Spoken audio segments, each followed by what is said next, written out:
Di paling gimana? Ada lagi ya nih teman-teman dari mana lagi nih? Gitu. Nih ada dari 146 Aditya, Agus, Andre, Bayu, Delta, terus apa lagi nih? Harry, HG, Jeffrey, Kak Bibi, Luminto, Muhammad Heru, Nova Ratna, ya. Oh, Palembang hadir, Kak. Oke, mantap. Mantap, Kak. Ada Kak Rita, ada Kak Wisnu, Kak Yuri, Kak Ana, Kak Arif, Kak Ika, Kak Ika Taufik ya. Lalu ada Kak Opo. Oke, ada Kak Nova dari Tangerang ya. Mantap, mantap. Oke, selamat selamat datang ya di acara webinar ini. Ya, pokoknya tujuannya ya kita semoga sama-sama bisa lah. Ya pokoknya di sini kan lebih ke sharing gitu ya. Jadi kalau seandainya nanti tengah-tengah seminar gitu, ada yang mau sharing juga boleh gitu ya. Ya kita asik-asik aja gitu intinya. Oke, jangan jangan tegang lah gitu. Oke, siap Kak. Siap. Makasih Kak Delta ya. Oke, jadi 2 menit lagi menuju 7.35, lalu akan saya mulai ya webinar ini. Oke, jadi gimana? Semua udah pada siap belum? Kalau udah siap, boleh kali minta ini ketik-ketik di chat. Gimana? Udah pada siap belum? Pada malam kali ini sharing-sharing menarik. Oh, kata Pak Eko siap gitu. Kata Kak Yuri siap. Kak Aditya Kak siap. Kata Karita siap. Boleh ya? Ya, semangat ya semuanya ya. Ya, pokoknya karena ini belum mulai, siapin dulu minumannya gitu ya. Mungkin kalau sambil ngemil ya boleh, kalau sambil kertas ya juga boleh gitu ya. Oke, jadi santai aja gitu ya. Kayak gitu. Oke, oke, oke. Oke, oke, 1 menit lagi menuju 7.35 dan webinar akan kita mulai. Seperti itu ya. Oke, selamat datang yang sudah bergabung. Nah, ini ya makin banyak ya. Oke, nah nggak apa. Oke, dari admin juga sudah di-record, jadi harusnya sebentar lagi ya. Berarti udah siap semua. Saya siap, pesertanya juga udah pada siap, rekaman siap. Oke, jadi akan dimulai dalam waktu kurang lebih 20 detik lagi. Oke, kalau boleh tahu suara saya aman nggak? Kurang kenceng nggak? Atau gimana? Boleh nggak? Minta feedback suara saya dulu nih. Kurang kenceng atau kurang gimana gitu? Biar saya edit dulu. Aman, aman. Oke, mantap ya, siap. Ya, biar semuanya enak gitu ya. Jadi ya sama-sama sama-sama inilah cari-cari enak gitu ya, saya enak juga ngejelasinnya, nggak ada takut-takut gitu.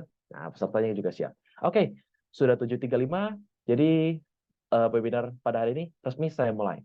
Oke, halo semuanya, perkenalkan nama saya Yosef Putra Sugiharto. Jadi pada kali ini saya berasal dari Patiga Academy. Dalam edisi Belajar Bareng Patiga akan membawakan sebuah materi yaitu strategi membangun mindset trader sukses ya. Oke, jadi pada hari ini kita kurang lebih akan sedikit sharing gitu. Saya juga bakal sharing tentang pengalaman-pengalaman saya menjadi seorang trader di banyak ya. Saya juga bermain di forex, di kripto, di saham dan masih banyak lagi gitu ya. Oke, jadi sebelum saya lanjut, saya ingin mengingatkan ya kepada audiens gitu ya. Nah, yang pertama ketika saya sedang membawakan materi, mohon ya untuk dimatikan mikrofonnya gitu. Nah, lalu yang kedua, jika ada pertanyaan, silakan ketik pertanyaan Anda di kotak obrolan atau open microphone lalu bertanya seperti itu. Nah, lalu yang paling penting di poin ketiga adalah pertanyaan akan dijawab pada sesi tanya jawab langsung setelah presentasi gitu. Jadi pokoknya ketik-ketik aja gitu ya, diketik aja kalau ada pertanyaan. Nanti siapa tahu pas di tengah-tengah itu ya saya bisa bahas gitu beberapa pertanyaan biar nggak numpuk gitu ya di akhir ya. Oke, jadi nggak afdol ya kalau saya nggak perkenalan diri saya siapa gitu ya. Jadi saya ingin perkenalkan dulu. Nama saya Yosef Putra Sugiharto, biasanya dikenal dengan Yosef Krishna. Nah, panggilannya bisa Kak Yosef, bisa Kak Krishna gitu. Cuman kalau saya sih bebas panggilnya apa, yang penting sopan aja gitu. Nah, ini sedikit biografi saya. Saya adalah seorang praktisi aktif selama 3 tahun lebih di dunia saham, kripto, dan forex trading gitu. Dan saya juga pernah meraih posisi top 10 Merit Championship season 4 di Genders kategori gitu ya. Lalu yang ketiga, saya telah menjadi pemateri dan trainer selama puluhan jam, bahkan bisa dibilang hampir ratusan jam ya, dan belasan kelas saham atau webinar gitu. Dan yang terakhir, saya ini posisinya sedang menjadi seorang mahasiswa di Binus University dengan jurusan Data Scientist gitu ya. Oke, jadi gimana? Semuanya saya bisa lanjut? Oke, kalau kalau pada semangat bilang oke gitu. Ayo, coba di komentar. Udah pada oke belum nih? Coba dong, boleh dong. Oke, oke gitu. Oke ya. Oke, thank you yang udah balas. Ya, kita tes mic dulu lah ibaratnya ini ya. Jadi kita sambil menyimak. Oke, terima kasih yang sudah chat oke ya. lanjut. Jadi, saya akan membagi seluruh topik pembicaraan saya menjadi 4 hal. Yaitu yang pertama adalah jangan bersikap keras kepala, yang kedua, mengapa pandangan dan sikap Anda itu penting, yang ketiga, di mana kita atau Anda dapat menemukan motivasi yang benar, dan yang terakhir, yang dapat Anda lakukan agar tetap rasional gitu ya. Nah, rasional di sini itu lebih ke dalam berpikir gitu ya, cara berpikir. Oke, jadi kita mulai di bagian yang pertama, yaitu jangan bersikap keras kepala gitu ya. Nah, kalau kalau aku boleh tahu nih, kira-kira siapa di sini yang kalau trading, kalau cuan 3%, eh, di TP gitu, cuannya di 3%, floating profit 3%, pasti di TP. Siapa? Udah pernah belum coba-coba 5%, 10%? Boleh tahu nggak? Siapa di sini yang kalau TP 3% sampai 5% gitu? Ada nggak? Saya, ada Kak Dewi gitu. Lalu ada siapa lagi nih kalau boleh tahu? Ada Kak Firmansyah, siap. Nah, gitu. Lalu siapa nih yang biasanya TP di 3 sampai 5? Oke. Oke, makasih yang sudah menjawab ya.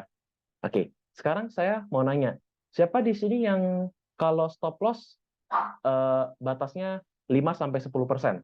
Ada nggak yang batasnya 5 sampai 10%? Wah, ada Kak Jauhari saya ya. Oh, ada ya. Ah, oke. Jadi sebenarnya gini ya, saya ingin memberikan suatu ya wawasan gitu, mungkin suatu sharing dari saya. Kenapa sih keras kepala itu cukup nggak boleh ya kalau kalau kata saya? Oke, kata Karlangga present. Oke. Jadi kenapa kita nggak boleh bersikap keras kepala gitu ya? Ya karena kita itu sedang berada di dunia yang tidak pasti, apalagi kita bekerja di dunia investasi gitu ya. Seperti kita trading saham, mungkin dalam dunia investasi, investasi itu nggak ada yang pasti ya. Ya kita nggak ada yang tahu gitu. Kalau investasi pasti itu kata saya agak agak gimana ya, kayak agak bohong aja nggak sih jatuhnya. Ya sekuat obligasi pun kalau di Amerika pernah juga kan kayak default ya gitu. Jadi nggak ada yang pasti di dunia ini juga. Nah apalagi di investasi gitu. Siapa sih yang mau ngasih duit gratis gitu ya? Nah jadi itu agak agak mustahil gitu. Nah jadi ya kita nggak boleh gitu ya. Kalau misalnya seandainya terlalu keras kepala gitu, menyimpan terlalu banyak mindset yang, wah ini mindset saya doang nih, saya nggak mau open gitu, keluar cari mindset-mindset lain. Ya jangan gitu ya. Ya karena ini juga saya akan menceritakan sedikit pengalaman saya gitu ya. Mungkin di tahun 1 tahun pertama. Nah, di 1 tahun pertama itu saya termasuknya orang yang keras kepala gitu. Nah, keras kepalanya itu gimana? Saya itu jujur ya, saya itu paling anti ya di 1 tahun pertama itu ngambil saham-saham blue chip gitu. Bahkan saham pertama saya pun aja itu sahamnya saham FIFA gitu. Nah, harusnya ya kalau pemain-pemain lama tau lah saham-saham FIFA itu yang harganya sekarang gocap udah nggak naik lagi gitu ya. Nah, dulu tuh saya punya mindset kayak gini. Saya tuh punya mindset. Eh mindsetnya, kenapa TP harus 5% doang? Kenapa TP harus 3%? Kan TP bisa ARA gitu. TP itu bisa 30%. Nah, awalnya saya tuh selalu berpikir seperti itu. Gitu. TP itu harus 30%. Nah, cuman ya akhirnya apa? Ya rungkat ya, bangkrut gitu ya. Dengan mindset-mindset seperti itu. Ya. Jadi, ya selain itu ya nggak boleh keras kepala gitu. Dan saya juga ya pernah ya nemuin beberapa studi kasus tentang si keras kepala ini. Nah, contohnya apa? Gitu. Contohnya saya pernah punya cerita seperti ini. Pada suatu hari saya ada nge-handle suatu orang ya, ada yang lah konsultasi ke saya kayak gitu. Dia itu punya saham kayak supermarket gitu portonya. Jadi di portonya itu kurang lebih bisa ada, seingat saya itu nyampe 20 sampai 30 saham. Nah, ada yang profit, ada yang udah loss 5%, ada yang 15%, 20%, bahkan ada yang sampai 70% pada saat itu. Nah, saya tuh dia tuh kayak minta masukan ke saya gitu. Kak, ini gimana nih? Boleh nggak yang ini saran saya gimana nih portofolio saya? Mendingan di cut loss atau enggak? Nah, kan pertanyaan dia kan dasarnya dia nanya gitu. Dia mau di cut loss atau enggak? Kan itu udah suatu pertanyaan yang jelas gitu ya statementnya. Nah, saya kasih rekomendasi. Nah, kayak saham-saham yang contohnya layak untuk dibuang, kayak Kota, terus mungkin saham-saham yang kayak Bank Pembangunan Banten. Aku lupa nama kodenya. Kayak Bank Pembangunan Banten, terus ada BEPS juga ya, kan BEPS itu kan hancur juga kan dulu ya. Nah, sempat naik tapi dia tuh kayak buy pas turun-turunnya gitu, dia malah buy. Nah, saya kasih saran, Kak ini CL aja, soalnya udah nggak mungkin nih kalau buat naik lagi, karena yang pertama saya kasih tahu nih data-datanya apa? ya dari bandarmologi, dari broker summary itu bandar udah pada jalan semua gitu, dari MG gitu ya. Nah, jadi itu salah satu contohnya. Terus apa yang dia bilang? Loh, saya nggak mau CL gitu. Kan saya udah beli, saya percayalah ini pasti naik saham-saham seperti ini. Ini kan konstruksi, pasti bisa lah kayak ADHI, kayak Wika. Nah, lalu ya di situ saya tertegun aja gitu ya, saya diam. Bagaimana gitu ya, saham-saham seperti Kota gitu ya, bisa menjadi ADHI, Wika, atau mungkin kayak Pani gitu ya. Kalau kalau seandainya dia masih ada sekarang gitu ya. Nah, banyak banget perdebatan yang kami lakukan gitu ya. Kayak ini harus di cut loss aja. Dan akhirnya apa? Ya dia nggak nurut gitu. Nah, dia tuh lebih mengedepankan emosinya dia, egonya dia, dibandingkan dengan data-datanya gitu. Nah, sebagai trader yang bijak, kita harus bisa berpikir secara rasional gitu ya. Kita harus mengimbangkan antara perasaan dan data gitu. Jangan sampai perasaan kita tuh lebih dominan di dalam trading. Nah, kalau bisa kita menggunakan fakta gitu ya, menggunakan ya contoh kalau data-data itu kayak ya teknikal kan data ya. Terus mungkin dari broker summary itu kan juga data. Nah, lalu mungkin dari beberapa news gitu. Nah, news itu kita cek bener nggak gitu. Kita cek juga mungkin keterbukaan informasi di IDX. Nah, kan kita bisa lihat tuh. Misalnya kan kalau nggak salah di akhir-akhir ini mulai sering ada berita-berita kalau misalnya kayak si direktur ini atau enggak si yang punya perusahaan ini pada jual saham gitu. Nah, ada beberapa berita yang memang benar, ada berita yang enggak juga gitu ya. Nah, kita bisa validasi. Caranya gimana? Ya ceklah di jadi buka website IDX, lalu cari kayak keterbukaan informasi. Nah, lalu cari 5% buat cari kepemilikannya. Siapa sih yang jual? Nah, itu kan bisa juga ya. Jadi suatu fakta gitu. Nah, jadi ya mungkin pesan-pesan saya adalah ya kita jangan terlalu banyak lah untuk keras kepala gitu. Akan lebih bagus kalau kita mendengarkan orang lain, oke? Mendengarkan orang lain, menerima masukan, ya. Tapi tetap masukan itu juga jangan ditelan secara mentah-mentah. Ya kita olah gitu ya. Kita cari benar nggak sih apa kata dia, faktanya itu gimana sih? Itu. Nah itu yang paling penting ya. Jadi jangan keras kepala karena apa? Kita sedang berada di instrumen atau sedang bekerja di dunia yang tidak pasti, gitu ya. Nah, jadi paling kayak gitu. Nah, paling saya mau nanya nih, ada nggak nih yang mungkin mau sharing nih tentang pengalaman-pengalaman tradingnya yang mungkin keras kepala gitu sama metode tradingnya? Ada nggak nih?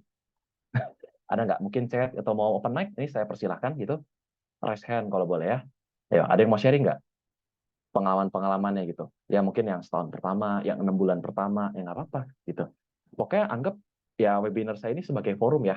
Jadi ya kita saling diskusi bareng. Kalau saya salah, ya mohon dikoreksi, kasih di kolom komentar, ya di chat gitu. Kak ini salah gitu. Nah kalau seandainya misalnya Bapak Ibu ada yang kurang kurang benar gitu ya, ya mungkin saya bisa bantu meluruskan seperti itu. Nah, oke, jadi di sini ada yang ngechat ya. Oke, yang pertama dari Muhammad Gazi, lalu yang kedua ada dari Kak Jauhari gitu. Nah, dari Kak Jauhari gitu ya. Kata Kak Jauhari, ini saya bacakan ya. Saya ada saham nahan lama terus. Konsul akhirnya saya cut loss atas saran. Walaupun agak nyesek, tapi gimana ya demi lebih hijau. Ya, betul ya. Nah, kalau kalau ini perspektif saya. Jadi bisa diikuti, bisa enggak juga ya. Pokoknya kalau kita mau ambil saham itu, kita harus tahu nih, kita harus punya trading plan-nya. Cut loss-nya itu berapa, TP-nya itu berapa, gitu. Nah, kadang tuh, ini penyakit banget sih kalau di pemula. Pemula tuh kadang tuh kayak beneran, kayak dia asal beli aja gitu. Asal beli, oke, dia loss cuma 1%, 2%. Lalu muncullah kayak denial-nya dia. Denial tuh apa? Jadi denial tuh kayak rasa untuk membenarkan diri sendiri. Wah, ini mah nggak apa-apa lah ke 5%. Ini normal kok koreksinya. Kan saham itu kan pasti tiap hari ada yang naik, ada yang turun gitu. Nah, apalagi ini tinggal nunggu momentum lah, ntar juga terbang gitu. Ini bisa arah. Nah, kan kadang kayak gitu ya penyakitnya. Nanti kalau udah turun 10%, tuh mulai tuh panik-panik tuh. Waduh, ini gimana ya udah turun 10% ya? Aduh, cut loss gak ya? Tapi kalau di cut loss sayang banget nih. Aku kehilangan duit 10% gitu ya. Nanti keluarlah di BEP gitu. Mulai nih cari-cari kebenaran. Nanti turun lagi ke 15%. Pas udah 15%, waduh, ini mah mau average down lah gitu, mau average down. Tapi di mana ya? Bingung nih. Mau cari di mana titik average down-nya? Mulai turun tuh nanti ke 20%. Ya udahlah nih saya average down lah 20%. Biar nanti saya bisa BP-nya cepat gitu. Nah, pas sudah 20% turun lagi. Set, gitu, turun lagi harga sahamnya 5%. Baru deh dia mencari segudang alasan yang sebenarnya nggak masuk akal gitu ya. Nggak masuk akal dan ya pokoknya berharap saham ini tuh naik gitu ya. Nah, itu tadi ada satu hal yang penting, kata-kata yang penting tadi saya ucapkan, itu adalah berharap gitu ya. Iya, berharap itu boleh, cuman harus yang masuk akal dan jangan yang terlalu ketinggian gitu ya. Ya karena ada pepatah gitu, atau pepatah atau kata-kata ya. Pokoknya dia bilang begini kata-katanya. Berharap boleh, tapi jangan jangan terlalu tinggi-tinggi, nanti kepentok sama langit gitu. Nah, ada yang bilang kayak gitu ya. Nah, ya mungkin ya mulai dari hari ini ya jika mendengarkan perkataan saya gitu ya, ayolah kita sama-sama mulai berpikir lebih rasional gitu. Berharap itu boleh, tapi jangan terlalu aneh-aneh gitu. Misalnya kita ada loss saham 70%. Nah, 70% misalnya sahamnya apa ya? Contoh saham-saham yang gocap gitu. Nah, kan kalau mau balik lagi ke harga kayak bumi gitu, ada yang hold harga 6.000, terus harganya sekarang pas itu ada harga sekarang ke 100-an, terus dia berharap nanti naik lagi nih ke 5.000. Ya agak gimana ya, kayak agak agak kurang masuk akal sebenarnya gitu untuk kenaikannya sampai ke 5.000 gitu ya. Oke, jadi itulah tentang materi yang pertama. Itu janganlah Anda berkeras kepala gitu ya. Ingat, pokoknya di atas langit masih ada langit gitu. Nah, mungkin kalau misalnya Bapak Ibu ngerasa saya jago gitu ya nggak juga gitu ya. Di atas saya juga masih banyak lebih jago. Di atas yang lebih jago juga masih ada yang lebih jago. Sampai yang paling jago tuh apa? Yang menggerakkan harga saham gitu ya. Sama direksi-direksinya gitu. Nah, itu yang paling jago ya. Nah, kalau di dunia saham gitu. Nah, lalu saya akan lanjut ke materi yang kedua gitu ya di webinar ini. Nah, tapi tenang aja. Saya bakal bahasnya pelan-pelan. Yang kedua, mengapa pandangan dan sikap Anda itu penting? Oke. Nah, ini cukup menarik ya, gitu ya. Mengapa pandangan dan sikap Anda itu penting? Siapa di sini yang aku mau survei nih, aku mau survei. Siapa di sini yang udah pernah join di grup-grup saham? Contohnya kayak Belvin VVIP gitu ya, di ilmu saham atau mungkin grup-grup yang ada di WhatsApp. Boleh nggak? Ya, ini ada yang resen. Boleh tahu nih, kenapa nih? Mau jawab kah? Boleh, boleh untuk unmute. Silakan, Pak, kalau mau ngomong, Kak. Aku panggil Kakak aja ya. Gimana? Oh, maksudnya mungkin iya ya. Pasti pernah join grup gitu. Nah, lalu siapa nih? Boleh nggak absen? Siapa di sini yang pernah join-join grup yang asal-asal gitu? Ya di VVIP atau enggak ya di WA-WA gitu ya, Telegram gitu. Banyak tuh ya di Telegram ya. Nah, ada Kak Alim gitu, ada Kak Suwir dan Jawir. Lalu ada ini ya, Kak Nova, Kak Rita, Kak Arif, Kak Deka, Kak Ratna. Banyak ya di sini yang udah pernah ya. Pernah nggak? Nih sekarang saya nanya nih, pernah nggak di dalam grup itu ada orang yang batu banget kalau dikasih tahu. Contoh kayak dia ngotot nih, saham itu pasti bisa naik. Terus ada orang yang nggak setuju. Terus dia kayak menyalahkan yang nggak setuju itu. Pernah nggak kayak gitu? Pernah nggak nemu orang-orang yang seperti itu di dalam grup? Banyak, banyak ya. Oke, dari Karatna dia bilang banyak gitu. So, banyak ya, kesel gitu. Benar. Nah, nah gimana nih? Kata Kalib sering gitu ya. Kata Karif banyak sekali gitu ya. Nah ini yang saya sedikit pesan ya. Kita sebagai ya kita sebagai trader yang kalau kita mau jadi trader yang bijak gitu ya kita juga harus mengelola emosi gitu. Kita juga harus bertingkah laku yang sopan. Contoh, misalnya kita sedang di dalam grup gitu ya etika aja. Misalnya ada yang, bisa kita forumnya itu tentang sharing saham. Ya udah kita sharing-sharing saham, sharing-sharing pendapat yang nggak yang logis gitu ya. Kalau seandainya ada yang nggak setuju sama pendapat kita, ya jangan kita marah gitu ya. Tapi kita tangkep gitu ya. Oh, kita lihat nih, misalnya dia nggak setuju gara-gara, misalnya pembahasannya gini, tolong TP saham ini di 5% gitu ya, 5% sampai 10% range-nya gitu. Nah, lalu ada orang komen gitu. Komen kalau, wah ini nggak mungkin nih naik 5 sampai 10%, paling 3%. Nah, cobalah tanya kenapa sih alasannya dia bisa ngomong 3% gitu ya. Ya pokoknya ditanyakan gitu, yang penting-penting gitu ya. Jangan sampai ya kita sendiri yang menjadi oknum-oknum tersebut yang sebenarnya ya dikasih tahu tapi nggak mau tahu. Nah, itu yang bahaya ya. Ya kalau seandainya kita nggak terima ya udah diem aja gitu ya, maksudnya kayak diem aja, jangan terlalu menebar banyak energi negatif gitu ya. Nah, ada yang maksa harus naik sesuai keinginannya, Kak. Waduh, waduh, siapa ya? Ya harusnya pasti ada lah yang kayak gitulah. Nah, ya pokoknya ya kita, kalau gimana ya, kalau kita seandainya nggak terima gitu ya kita diem aja, kita tangkep, jangan sampai ya kita itu menyebarkan energi-energi, menyebarkan ucapan-ucapan yang tak baik gitu ya. Nah, karena berhubungan juga gitu ya sama ya apa sih sebab akibat gitu ya. Kan ada tuh di ajaran kalau nggak salah di salah satu agama ya. Kalau kita berbuat yang baik, pasti hasilnya baik. Kalau kita berbuat yang buruk, hasilnya buruk gitu ya. Nah, ya pasti itu kan pasti berlaku ya. Pokoknya diri kita mencerminkan masa depan kita, gitu ya. Ya, jika sering berbuat baik, ya pasti buahnya baik, gitu. Kalau sering berbuat buruk, ya buahnya buruk, kayak gitu ya. Nah, itu sedikit masukan dari saya, gitu. Nah, tentu poin yang paling penting adalah berpikir positif, oke? Selalu untuk berpikir positif. Positif ya, bukan ngarep ya, beda ya.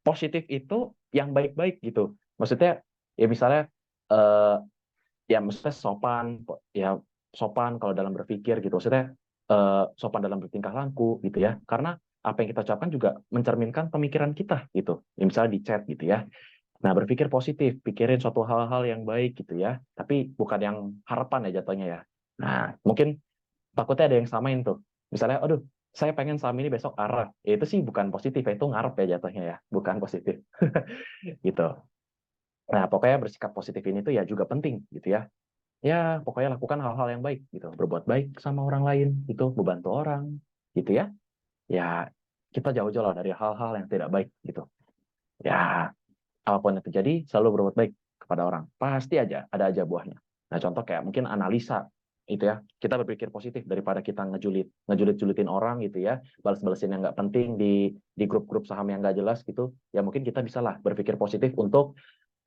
coba-coba analisa saham secara mandiri gitu, pakai trading view gitu, atau mungkin pakai Stockbit gitu kan, Stockbit ada ya screenernya, pakai preset screener gitu. Ada yang apa sih high volume breakout, big accumulation gitu ya, big distribution. Nah, mending kita lakukan hal-hal seperti itu. Kita mencari yang namanya saham-saham bagus mungkin buat besoknya, atau mungkin hal-hal yang baik lainnya adalah kita banyak baca gitu ya, misalnya contoh membaca berita gitu ya. Nah, nanti dari berita tersebut ya kita berpikir positif gitu. Kalau seandainya berita ini itu nggak pasti benar gitu. Nah, kita coba cari faktanya. Benar nggak sih ini? Data-datanya, berita-beritanya. Nah, itu ya. Dibandingkan kita ngejulit, dibandingkan kita melakukan sesuatu hal yang membuang-buang energi, ya lebih baik kita berpikir positif gitu. Dan melakukan hal-hal yang baik gitu ya. Nah, mungkin saya mau sedikit sharing juga tentang ya pengalaman saya tentang si berpikir positif ini gitu. Nah, dulu itu saya itu cukup aktif ya di dalam grup-grup saham. Ya, karena pas zaman COVID ya. Saya juga termasuk kelahiran COVID kalau di saham. Tapi nggak COVID-COVID juga lah, kayak gitu. Kan kalau pada saat COVID itu kan saham itu kan ramai sekali gitu ya. Ramai gitu. Lalu banyak banget ya grup-grup premium gitu ya. Grup-grup premium, bikin-bikin grup gratisan gitu ya. Grup-grup gratisannya kayak open forum gitu. Nah, ya itu kan banyak ya yang kayak gitu ya. Nah, dulu tuh saya tuh termasuk orang yang bisa dibilang udah keras kepala gitu ya, udah keras kepala terus suka suka yang nggak baik-baik lah. Maksudnya yang nggak baik itu bukan yang aneh-aneh. Contohnya ada orang nge-share stock pick ini, saya nggak terima, saya julitin gitu. Apa sih nggak masuk akal gitu? Kayak gitu saya ngechatnya. Nah, akhirnya apa? Saya ngelakuin tuh selama terus-terusan dan apa yang saya dapat yaitu hasil dari pemikiran negatif saya gitu ya, hasil kelakuan negatif saya. Saya jadi tertinggal sama orang-orang yang sebenarnya baik gitu yang sebenarnya emang beneran niat belajar, yang selalu berpikir positif, yang selalu melakukan baik, ya saya kalah sama orang-orang seperti mereka. Dan akhirnya saya kayak tersadarkan gitu. Saya kena hidayah gitu ya, hidayah bahwa berpikir positif itu penting gitu ya. Kita nggak boleh selamanya melakukan hal-hal jahat gitu ya. Nah, pokoknya kalau kita nggak terima, cukup diam aja gitu ya, cukup diam, lalu ya terima aja gitu ya. Jangan menebar energi-energi negatif gitu. Nah, lalu saya juga akan eh, memberikan sebuah ini ya, sebuah fakta gitu. Karena kenapa? Di sini penelitian menunjukkan 80% orang gagal. Nah, study suggests that only around 20% traders are profitable, while the remaining 80% losing money. Nah, ini artinya apa sih dalam bahasa Indonesia? Jadi artinya adalah sebuah studi menunjukkan bahwa 20% trader itu yang apa sih trader yang untung gitu ya, yang cuan gitu. Nah, sisanya 80% itu yang losing money, yang rugi terus gitu. Nah, jadi dari sini tuh kita bisa tahu ya, kalau seandainya presentase orang yang gagal sama yang orang yang berhasil itu ya jauh banget gitu. Mending kalau 50-50. Jadi masih ada yang kita bisa 1 banding 1, bisa 50-50, nggak bisa. Nah, kita harus bisa menjadi orang yang lebih baik gitu ya. Menjadi orang yang lebih baik untuk menjadi si 20% ini gitu ya. Oh, kalau seandainya ada yang bingung ini studinya dari mana, kalau saya asal-asal ngomong, ini saya ambil dari website Forex Academy gitu ya. Nanti cari aja www.forex academy about 80% people losing money kayak gitu. Nah, ingat semua orang pasti pengen untung. Semua orang juga pasti pengen cuan. Siapa sih di sini yang main saham pengen rugi? Nah, boleh kali. Kalau seandainya ada yang pengen main saham rugi, boleh nggak? Bilang ada gitu. Ada nggak yang mau main saham tapi rugi gitu? Yang pengen, aduh saya suka loss nih, saya suka merah daripada hijau. Ya udahlah, saya ambil asal aja gitu. Nah, ya kan nggak kayak gitu ya. Kita pasti datang pada sebuah tujuan yang sama, mengincar financial freedom atau enggak tujuannya untuk mendapatkan cuan yang udah pasti, gitu ya. Nah ingat, untuk menjadi seorang yang berhasil tidaklah mudah. Karena kenapa? Kalau seandainya berhasil itu mudah, semua orang pasti berhasil, gitu. Nah, kenapa sedikit orang yang berhasil? Ya berarti untuk berhasil itu kan sulit, gitu. Ya, marilah kita untuk menjadi orang yang baik, gitu ya. Selalu banyak latihan, banyak praktek, gitu ya. Banyak terjun ke lapangan. Nah, banyak-banyak mencari ilmu. Supaya apa? Kita bisa menjadi bagian dari 20%-nya, gitu. Jangan sampai kita kalah saing gitu sama eh, mungkin sama teman kita yang main saham gitu. Jangan sampai kalah gitu ya. Karena ingat, saham itu nggak untuk semua orang. Pasti ada yang rugi, pasti ada yang cuan. Nah, kita semua yang ada di sini, ayo kita komitmen. Saya harus bisa jadi profitable trader, oke? Harus bisa menjadi seorang trader yang profit, gitu. Tekankan gitu ya di dalam pemikiran masing-masing, gitu. Oke. Nah, mungkin saya juga akan memberikan suatu tips ya, gitu ya. Suatu tips, gitu, yaitu adalah tentang rencanakan hari Anda, gitu ya. Nah, ini sedikit tips-tips dari saya gitu ya. Selama saya ya menjalani waktu saya di forex trading, saham, cryptocurrency ya. Yang paling pertama adalah disiplin pada trading plan gitu. Nah, misalnya ada yang nanya gitu, misalnya ada konsultasi ke saya, Kak, saham ini gimana sih? Atau mungkin, Kak, ini saya nyangkut nih, boleh nggak minta saran saham ini? Saya pasti selalu jawab, pertama average berapa, lalu trading plan-nya itu gimana? Nah, karena kenapa? Trading plan itu penting gitu ya. Karena kita nggak boleh main langsung masuk asal aja gitu. Kita harus tahu kalau kita ambil saham ini, potensi ruginya itu berapa. Itu ya. Kita nggak boleh main tahu-tahu main beli baru dipikirin, oh ruginya itu di sini. Kebalik ya. Jadi kalau bisa tuh kita berpikir ruginya dulu, berpikir masuk akal nggak sih? Contoh kalau saya masuk saham ini cuannya 5%, tapi ruginya 20%. Nah, kalau menurut pemikiran saya, kalau yang melalui studi studi kasus yang saya sebutkan sebelumnya, itu kan nggak masuk akal gitu ya. Nah, makanya ya jangan diambil gitu. Nah, itu. Oke, pikirin kalau mau ambil saham, loss-nya itu berapa persen. Loss-nya berapa persen, lalu cuannya berapa persen. Seperti itu. Oke, fokus ya pada trading plan. Oke, kalau udah lewat batas garis kita, cut loss gitu.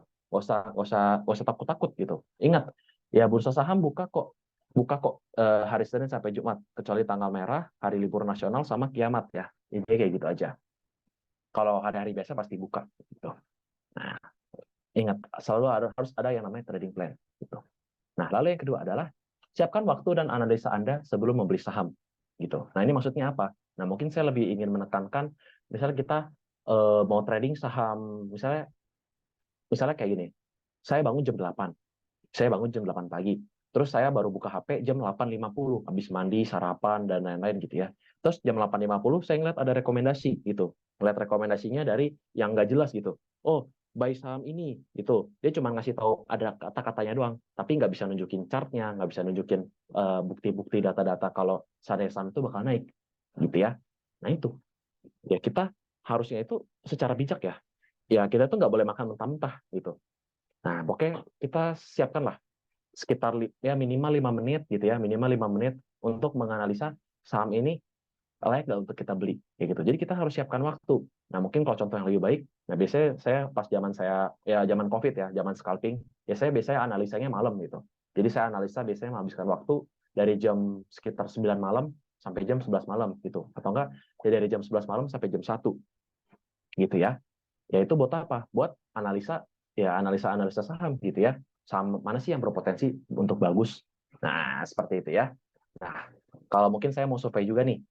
Nah, ke kakak-kakak yang di sini di semuanya. Kira-kira kalau beli saham, misalnya kakak-kakak mau beli saham nih, pencet buy gitu. Pencet buy, HK atau enggak antri. Kira-kira biasanya karena apa? Kalau boleh tahu. Biasanya mostly karena apa?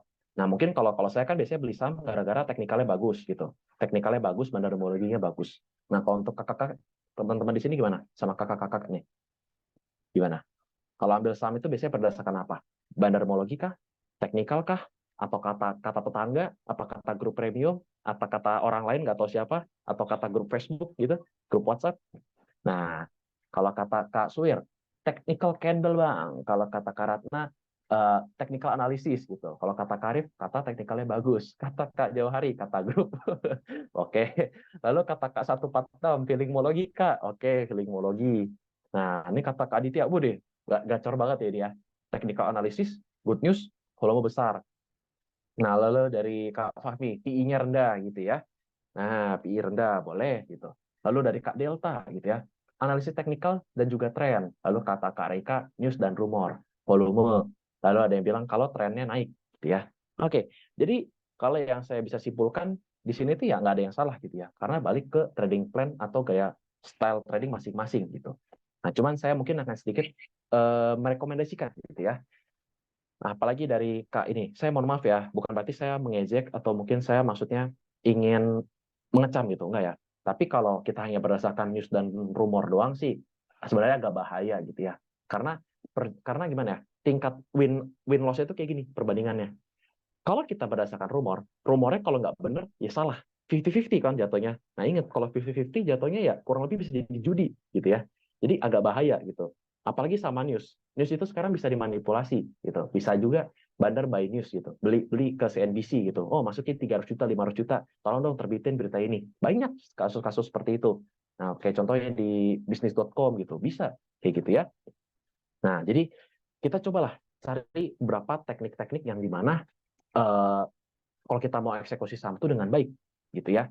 Contoh, kalau kita mau ambil teknikal, kalau teknikal kan kita terukur, cuannya itu segini, loss-nya itu segini, terus data-datanya, oh ini tuh racing wedge gitu, ini racing wedge, atau kayak ini bull flag gitu, terus stokastiknya atau RSI-nya oversold, gitu ya. Nah itu kan nggak judi ya jatuhnya, banyak banget pertimbangan, banyak banget data, banyak banget fakta yang menunjukkan bahwa sahamnya itu sebenarnya bisa naik, gitu.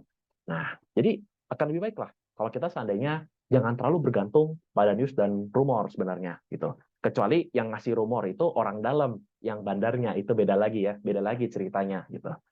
Nah, tapi bandar tuh juga pasti pengennya ngumpet lah. Ya, gitu ya intinya ya. Nah, lalu sih kalau saya lihat ya, ada yang bilang nih, kata Kak Erika, karena FOMO. Oke, nah ini saya juga mungkin mau sedikit sharing nih tentang si FOMO ini ya. Jadi, jujur, ketika saya pertama kali trading ya, di 1 bulan pertama saya trading, saya tuh loss total portofolio sampai 35%. Enggak sih, enggak 35%. Bahkan 40%-an gitu. Nah, kenapa nih saya bisa loss kayak gitu? Ya itu, karena FOMO gitu ya. Ada saham, misalnya kan kalau dulu kan bandar kan broker itu kan broker summary masih dibuka. Kita bisa lihat yang angka tuh MG gitu. Nah, jadi saya taunya kalau ada MG saya masuk gitu, masuk aja. Nah, ternyata saya tuh nggak nyadar gitu. Kalau saya masuk itu ternyata pas udah di harga yang sama itu udah 28%, 29%. Nah, itu hasilnya gimana? Alhasil ya udah kita baik rungkat turun, hancur gitu ya. Nah, kayak gitu. Jadi FOMO itu kalau bisa kita kurang-kurangin lah. Kalau kita masuk secara bandarmologi, ya udah kita masuk secara bandarmologi. Mungkin kalau nggak ngerti bandarmologi itu apa ya kayak gini. Contoh broker apa ya yang terkenal ya biasanya? AMG deh. Misalnya MG itu beli. Ya berarti kita acuannya latihan MG. Kalau MG beli, kita beli. Kalau MG jual, kita jual. Kayak gitu. Nah itu secara bandarmologi gitu ya. Mungkin secara teknikal. Oh, ini kalau seandainya breakout, ya kita buy. Gitu ya. Dengan metode buy on breakout. Kalau enggak, ya nggak buy. Gitu ya. Contoh kayak gitu. Nah lanjut nih dari Kak Rita. Saya bacain ya. Setuju. Semua gimana? Setuju semua ya tergantung bandar gitu ya. Apalagi saham goreng dengan walau saham LQ45 juga loh. Betul ya. Karena nggak mungkin suatu saham nggak bergerak kalau nggak ada bandarnya gitu ya. Kalau nggak ada bandarnya, pasti ada aja gitu bandarnya. Gitu ya. Kalau nggak bandar ya kita, kalau retail lo yang beli pasti turun gitu. Nah lanjut nih dari Kak Ratna. Kak, kalau ada yang bilang trading judi itu pandangannya gimana? Menurut saya gitu maksudnya ya. Padahal kan kita juga trading, cuma tebak-tebakan. Saya kan juga ilmu, iya kan? Oke, jadi ini sebenarnya suatu pertanyaan klasik ya, yang udah lama gitu. Nah, mungkin saya akan menjawabnya seperti ini, simpelnya. Judi itu, judi itu adalah suatu aksi yang dimana kita tuh menggunakan kemungkinan yang odds-nya itu 50-50 gitu. Oke, menurut saya itu di pandangan saya, judi itu adalah sebuah aksi yang misalnya kita eh, bertaruh gitu. Jadi kita nggak ada datanya gitu. Kayak benar-benar bertaruh semuanya terhadap peluang gitu. Nah, kalau dengan menggunakan peluang doang, kalau kata saya itu judi namanya. Ya, kalau kita misalnya trading saham yang ada metodenya, metode teknikal. Nah, teknikal analisis disebutin juga. Technical analysis itu kan ilmu, gitu ya. Ada buktinya, ada faktanya, ada penelitiannya, nggak cuma setahun, bahkan banyak banget kan. Ya technical kayak John Bollinger Band, gitu ya. Itu udah dia bikin analisa indikator itu selama bertahun-tahun. Atau mungkin Ichimoku Cloud. Nah, itu kan juga udah bertahun-tahun tuh orang, ya. Jadi nggak bisa, kalau menurut saya, kalau seandainya trading itu dibilang judi, kecuali kalau kita masuknya asal-asalan tradingnya, kayak cuma sekedar berharap. Nah, apa sih perbedaannya berharap sama kita berjudi? Sama aja kan? Nah itu, gitu ya. Pokoknya kedepankan fakta daripada perasaan, gitu ya. Nah, jadi itu kalau menurut saya, trading itu bukan judi. Kalau kita masuknya punya alasan, punya data, dan punya fakta, gitu. Nah, paling seperti itu. Harusnya terjawab ya dari Kak Ratna ya. Oke. Nah, gimana nih? Mungkin ya kita open-open sedikit ya. Mungkin ada nggak nih yang ingin ditanyakan gitu ke saya gitu ya? Ya mungkin satu dua pertanyaan lah gitu. Satu dua pertanyaan. Atau mungkin misalnya mau bahas apa gitu. Nah, kalau bisa yang masuk aja ya temanya. Gimana? Ada yang mau bertanya mungkin? Mungkin mau tanya pengalaman gitu. Oke, dari Kak Arif. Metode yang jitu Kak untuk scalping. Oke. Jadi saya akan bantu jawab ya. Oke, yang pertama saya mau disclaimer dulu. Nggak ada metode yang 100% bakal memberikan win rate gitu. Bahkan yang Apa sih, sekelas Bang? eh, trading itu sih apa sih? Yang sekelas hedge fund besar yang Oh, dari juga sih, Amerika, Van, ada yang top Jian satunya. bisa. Oke, yang top satunya aja. Itu dia win rate-nya cuma di sekitar 80%-an gitu ya. Nah, jadi agak sulit kalau kita ingin bilang metode yang jitu. Nah, paling kita harus ganti kata-kata jitu dengan yang kurang lebih efektif, Kak, untuk bisa memberikan cuan daripada loss-nya. Nah, itu kan lebih bagus ya kata-katanya. Nah, paling kalau untuk metode scalping yang saya lakukan, yang saya pakai ya, yang akhir-akhir ini. Jadi, kan ilmu itu kan, kita kan ilmu itu selalu update gitu ya. Market juga selalu update. Tapi kalau untuk akhir-akhir ini, saya tuh kayak gimana? Biasanya kalau saya cari, misalnya tank gitu, jam 9, open, gitu, open market. Nah, saya tuh cari yang low, yang biasanya open deket-deket open low gitu. Nah, saya cari yang sahamnya agak-agak turun ke bawah, yang udah merah, apalagi kalau bisa incer yang di 15%, minus 15%, pokoknya range-nya 10 sampai 20%. Saya tuh suka banget cari-cari saham kayak gitu. Nah, biasanya saya tuh buy aja. Tek, buy satu harga, lalu TP-nya itu kalau nggak TP itu nggak boleh lebih dari menit kedua gitu ya. Menit kedua, menit ketiga itu kalau bisa harus out gitu. Nah, itu metode scalping yang saya pakai gitu. Kalau yang menurut saya yang lagi bawa saya banyak cuan lah kayak gitu. Nah, mungkin itu ya yang menurut saya metode yang jitu ya. Nah, ini balik lagi ke sekuritas masing-masing. Kadang ada ya sekuritas nggak bisa transaksi gitu. Kayak contohnya mungkin yang depannya A gitu ya. Kan eh, nggak bisa tuh. Kadang sering error jam 9.00 gitu ya, nggak bisa beli. Nah, kan banyak yang kayak gitu. Nah, jadi balik lagi. Nah, jadi oh ya ini sih juga pesan. Saya juga mau ingin berpesan. Sebisa mungkin kita hindari faktor-faktor yang namanya eh, teknikal, faktor-faktor teknik. Contohnya apa gitu ya. Nah, contohnya ya kita tahu nih sekuritas ini tuh lemot, sering error. Ya kenapa kita selalu bertahan di suatu hal yang tidak baik? Kenapa kita nggak ganti sekuritas-sekuritas yang lebih baik gitu? Misalnya ada yang takut fee. Fee itu paling berapa sih selisihnya? Paling mentok-mentok juga 0,2, bukan 0,02 ya, 0,2. Sekarang worth it nggak? Misalnya Bapak Ibu beli saham gitu ya, kehilangan satu momentum yang bisa cuan mungkin sampai 15%, puluhan persen, tapi cuma takut gara-gara kehilangan 0,2% gitu.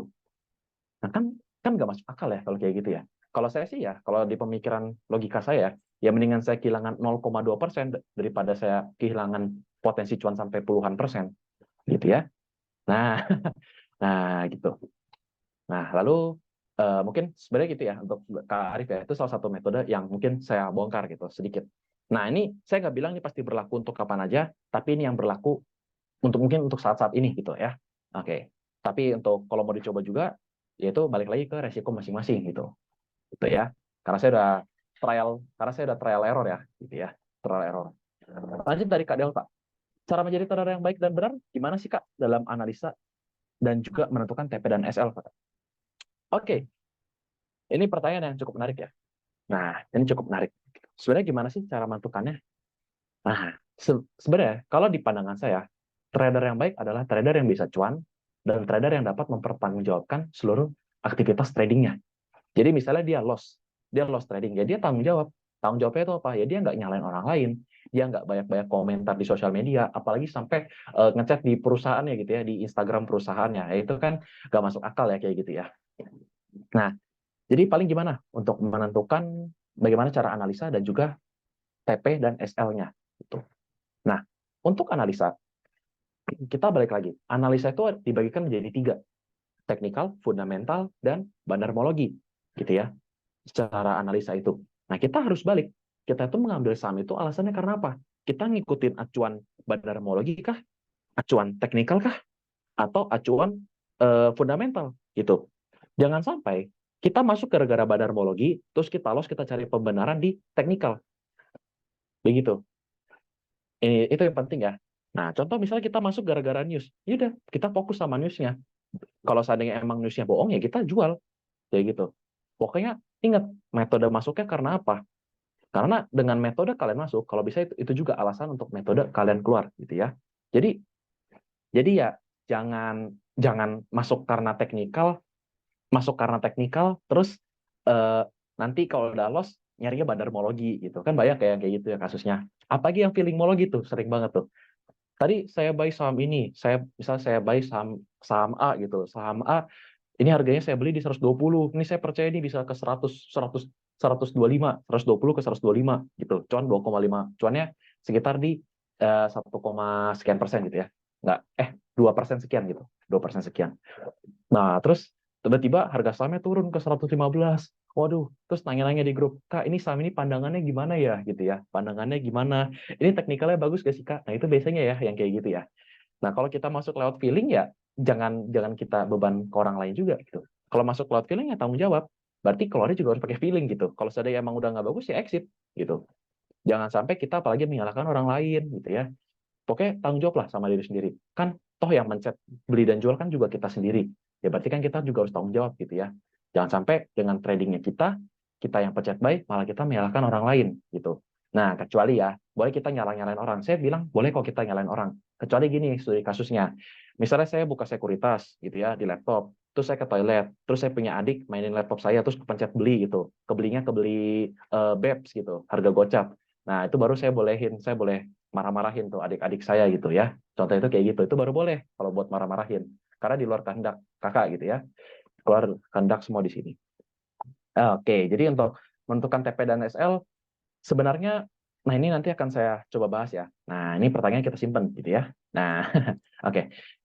Oke, jadi saya bakal lanjut gitu ya. Saya juga bakal lanjut di yang ketiga. Selalu bersyukur dan percaya tetap rasional gitu ya. Maksudnya apa sih ini selalu bersyukur? Ingat, kita trading saham, kita tuh sebagai retail. Kalau yang bandar di sini saya beda lagi ya konteksnya ya. Tapi saya di sini cenderung melihat ya kita semua tuh numpang gitu. Kita tuh numpang, kita bukan yang gerakin harga gitu ya. Ingat, kita itu numpang istilahnya di saham. Kita buy saham A, kita berharap saham A ini naik secara analisa kita. Nah, ingat kita tuh numpang. Ingat, kalau kita menentuin taking profit, ya yang rasional aja lah gitu. Kecuali kita bandara kita tahu, oh saya pengen TP di 30%, 50%. Nah, paling kita sebagai umat-umat retail gitu ya, umat-umat retail ya, carilah eh, misalnya ada teknikal nih, ada resistnya cuma 6% ke atas, ya udah jadikan acuan kurangin 1%. Jadi kasih batas toleransi. Jadi 6%, ya paling cepat 5%, paling longgarnya 7% buat TP gitu. Nah, pokoknya tetap rasional aja gitu. Ya. Pokoknya ya jangan terlalu ngarep lah. Kita buy saham A pengennya besok beggar gitu ya. Nggak bisa ya, kan bukan kita bandarnya gitu. Nah, gitu ya. Oke, jadi ada yang bilang ajib ya, tahu aja ya. Terus itu dari Kak Didi ada pertanyaan juga ya. Oke, terus ada yang kirim foto nih dari Kak Eko, feelingmologi. Ini saya bacain ya. Feelingmologi merupakan metode trading menggunakan perasaan, ketika membeli atau menjual saham yang tidak memiliki perencanaan. Nah, ciri-cirinya bingung apa yang akan dilakukan ketika saham naik ataupun turun. Dan sering tanya solusi di grup saham jika portofolio saham sangkut. Ini benar ya, ini benar ya. Nah, gitu. Nah, Kak Delta, terima kasih pemikirannya. Siap ya. Oke, nah ini ya contoh-contoh feelingmologi. Ini benar banget ya, akurat banget ya. Oke, jadi paling saya bakal lanjut gitu untuk ngasih beberapa tips-tips gitu ya. Tipsnya apa sih? Nah, di mana kita atau Anda dapat menemukan motivasi dalam trading atau aktivitas jual beli saham? Jujur, saya sudah baca lumayan banyak buku gitu, lumayan banyak buku. Saya nggak bilang banyak ya, saya bilang lumayan banyak. Pasti kalau lumayan banyak pasti lebih dari satu. Gitu. Terus juga udah banyak juga video-video motivasi yang saya tonton, mulai dari TikTok, dari IG, dari Facebook, dari story-story WhatsApp tetangga, sama dari YouTube gitu ya. Banyak banget video-video YouTube yang dari luar negeri, Indonesia, ya macam-macam lah kayak gitu. Dan mungkin ini saya hanya sedikit mengasih rekomendasi gitu ya, rekomendasi tentang video apa sih yang menurut saya itu kena bagusnya, kayak topnya itu apa. Nah, kalau di video, nah tontonlah teman-teman ini ya, cara mengubah tabungan 1 juta menjadi 1 miliar gitu. Ini dari channel Pak Arga gitu ya. Nah ini ketik aja gitu judulnya, cara saya mengubah tabungan 1 juta jadi 1 miliar di saham gitu. Nah cari aja gitu ya di YouTube.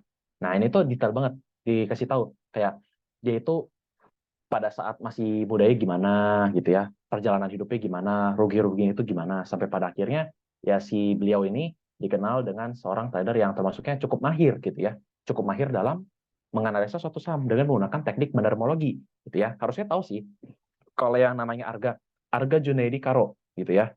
Nah ini beliau gitu ya. Nah ini menurut saya bagus banget. Nah lalu yang kedua adalah ini buku yang menurut saya bagus ya, bagus, mudah dicerna dan memberikan segudang segudang motivasi. Nah, ini ya, bukunya ini ya. Tuh, ya. The Super Scalper Betis Sutikna. Nah, jujur saya juga punya ya. Nih, ini bukunya. Kelihatan nggak nih? Aduh. Nah, ini ya bukunya ya. Nah, ini juga saya punya. Saya beli dari presale ya. Tuh, tanda tangan. Dari si beliau langsung ya. Pamer aja jatuhnya ya. Ya, menurut saya sih ini juga buku yang bagus gitu ya. Dia kayak menceritakan juga. Ya, awal dari masa muda dia trading, kerja di sekuritas, sampai pada akhirnya dia sebagai orang yang dikenal gitu ya. The Super Scalper gitu ya. Yang cukup terkenal lah kalau pada zaman COVID gitu ya. Ya, mungkin di sini juga ada, kalau misalnya kita pengen baca bukunya beberapa halaman dulu, kita pengen icip-icip. Nah, ini saya juga udah sediain QR code-nya, mungkin disediakan beberapa halaman, mungkin sekitar 50 sampai, ya mungkin 50 halaman lah, buat kita baca-baca dulu. Nah, seandainya kalau kita tertarik gitu ya, tentang si The Super Scalper, barulah kita beli bukunya gitu di Tokopedia gitu ya. Kalau nggak, cobalah cari-cari di internet, kayak gitu. Oke, nah mungkin saya mau survei lagi nih. Kira-kira, boleh tahu nggak, kakak-kakak di sini itu termotivasi trading gara-gara apa? Selain cuan ya, selain cuan gitu ya, selain cuan ada nggak mungkin dari si beliau ini gitu, atau mungkin dari si video ini ada nggak, boleh tahu nggak videonya siapa atau dari buku siapa gitu, atau mungkin mau kasih kombinasi gitu, buku ini, video ini, boleh juga kok. Gimana, ada nggak motivasi-motivasi gitu yang didapatkan dari internet itu? Ayo. Boleh komentarnya, mungkin mungkin ada, siapa tahu kan kita sharing ya. Nah, mungkin siapa tahu saya nggak tahu nih ada video dari suatu nanti ada orang yang ngechat gitu. Ya mungkin saya nanti juga bakal cek gitu. Siapa tahu ya ya motivasinya kepake gitu mas saya. Berarti kan amal baik ya, amal baik gitu. Nah, lalu dari Kak Arif ya, terinspirasi dari Pak Fier Abdul Jamal. Oke, ini bagus juga. Saya juga bisa bilang Pak Fier ini bagus secara paradigmanya. Karena paradigma beliau tuh jujur menurut saya itu cukup bagus gitu ya. Dia lebih mengedepankan, jujur lebih mengedepankan fakta-fakta, walaupun sering ya di beberapa posannya ya agak gimana ya, tapi saya nggak bisa bilang itu jelek juga ya. Oke, bagus juga. Lalu dari Kak Alim gitu ya, pertama dari lihat YouTube, saham dari nol. Saham dari nol tuh harusnya dari Andi Senjaya, harusnya. Ya nggak nih? Kak Alim, bener nggak? Andi Senjaya, saham dari nol. 30 video kalau nggak salah itu. 30 video, atau nggak 20-an video. Ah ya betul kan? Betul ya. Saya juga nonton masalahnya. Ya, jadi saya tahu deh, ini bagus banget. Kalau pemula ya, pemula banget, bagus banget juga kalau mau nonton gitu. Nah, ingat ya, bisa cek aja gitu.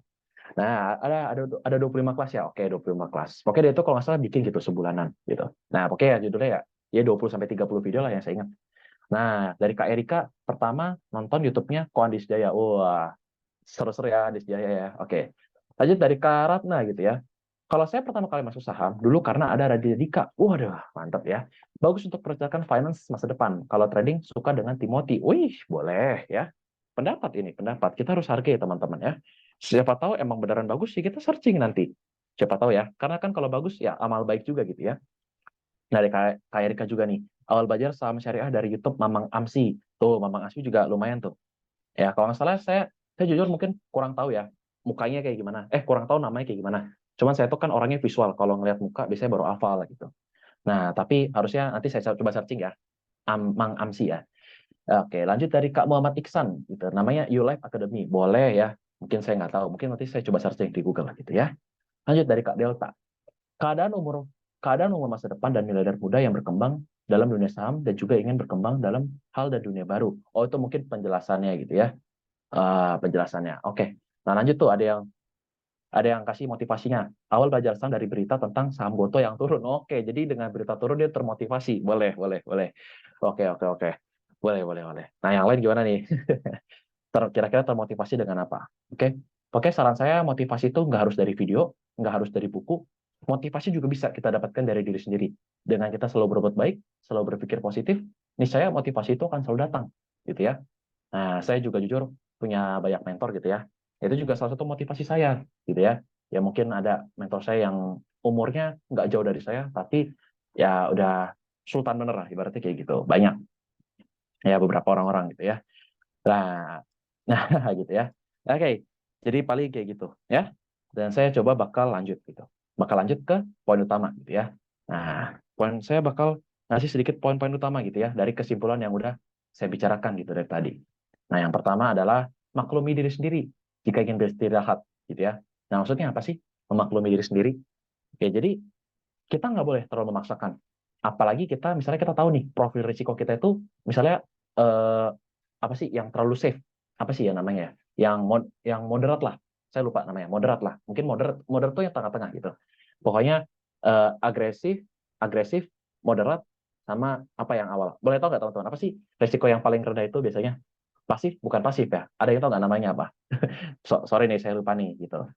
Apa ya yang pertama, yang awal-awal. Kalau misalkan tengah-tengahnya moderat terus akhirnya agresif. Nah, yang pertama tuh apa? Ada yang tahu nggak? Konservatif. Ya, konservatif. Thank you. Kak Erika ya. Nah, oh Mang Amsi yang ini. Oke, saya tahu ya. Oke. Ya, itulah. Misalnya kita seorang yang konservatif gitu ya. Kita tahu, ya mungkin kita cuma bisa ambil blue chip. Ya, tapi kita maksain. Kita pengennya ngambil saham-saham gorengan. Contoh, biasanya beli saham BCA, tiba-tiba beli sahamnya Widi, Maha. Nah, itu kan agak agak gimana ya gitu ya. Saya nggak bisa bilang itu ya ya sebenarnya sih logika juga aneh ya. Kamu kamu profil resikonya konservatif, tapi kamu belinya Widi gitu ya. Kamu belinya Widi terus saham-saham bolpen gitu ya dulu. Nah kan nggak masuk akal gitu ya, nggak masuk akal jatuhnya. Nah itu, pokoknya maklumi diri sendiri dan jangan terlalu suka memaksakan gitu ya. Nah jika seandainya pusing gitu, beli nggak, udah istirahat aja gitu. Nah karena kenapa? Dengan pemikiran yang bingung gitu ya, beli nggak, itu tuh bikin pikiran tuh lelah gitu. Dan akhirnya apa? Eh, dengan pikiran kita yang lelah, akhirnya kita tuh mengambil sebuah keputusan yang sebenarnya nggak maksimal gitu. Nah daripada kita paksain gitu, ya mendingan istirahat aja gitu. Istirahat mungkin dari saham ini. Nah contoh beli nggak ya kita nggak usah bahas saham ini. Berarti kan kita ragu ya. Kalau kita ragu kan berarti sepenuhnya kita nggak terlalu percaya sama nih saham gitu. Nah ingat beli saham, kalau kita beli saham ya kita juga harus percaya gitu. Jadi ya jangan setengah-setengah gitu ya. Kalau setengah-setengah tuh agak bahaya. Nah, ingat kita ingin menjadi suatu trader yang sukses. Harus bisa bertanggung jawab dengan apa yang kita beli dan apa yang kita lakukan. Seperti itu. Oke, lanjut. Poin yang kedua adalah tetap positif gitu ya. Nah, tetap positif tadi saya sudah jelaskan gitu ya.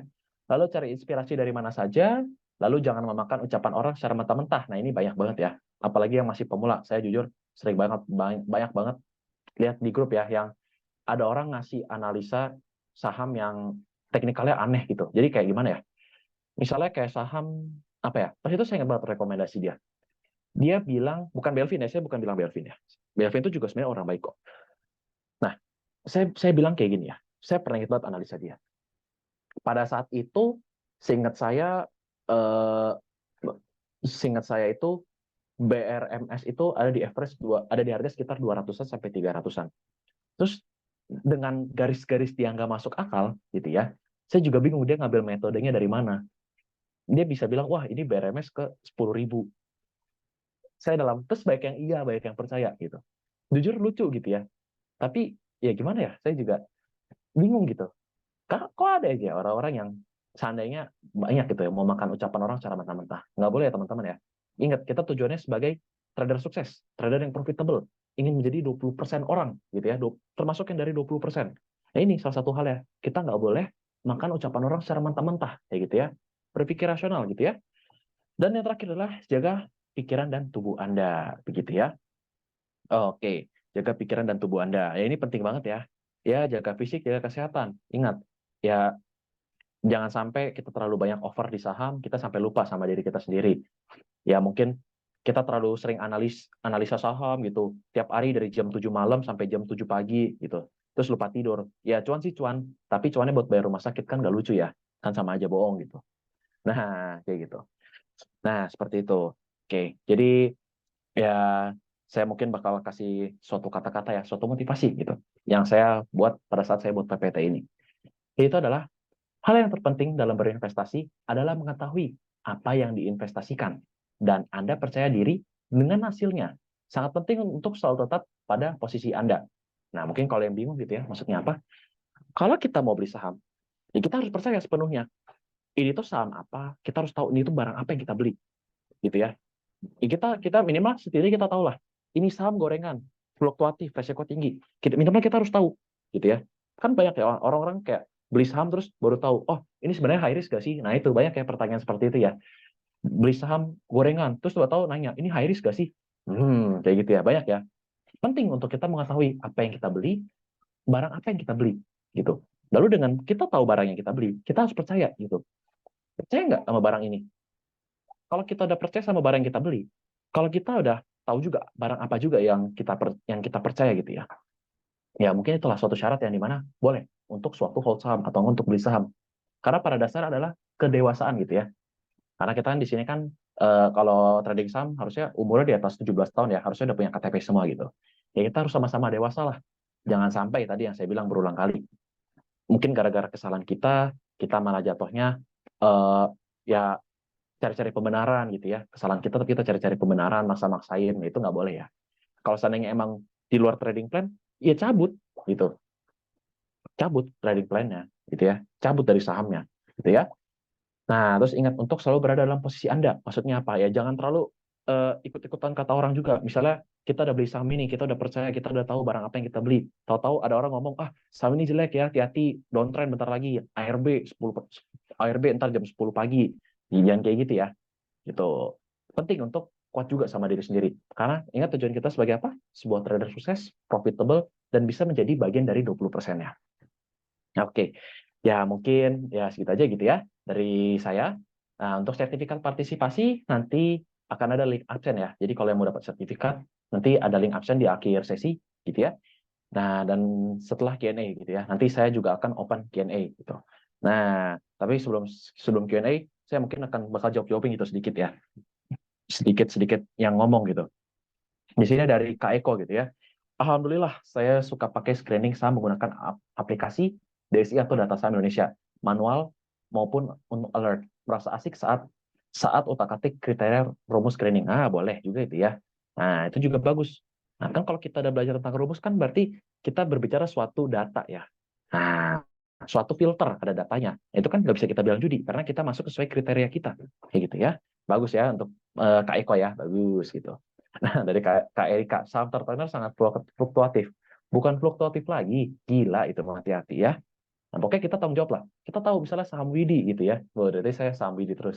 Ya saham Widi ini fluktuatif, ya udah jangan dibeli. Apalagi kayak Inet gitu ya.